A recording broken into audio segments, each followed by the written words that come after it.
សេងរីសួស្ដីជោគជ័យល្អ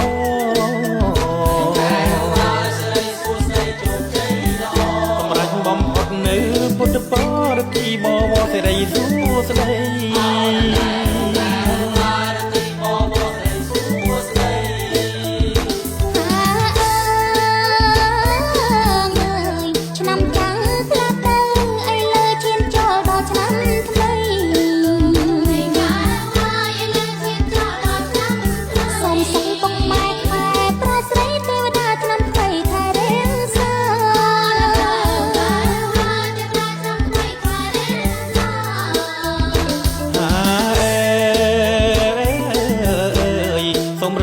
ที่เปิดใจជួនពើពីស័យបានក្តីសុខាnămថ្មីចិនថ្មីល្អថ្លៃថ្លាកុំឲ្យសង្សារផ្លាំងប្ដូរថ្មី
ប្រសិទ្ធที่เปิดใจ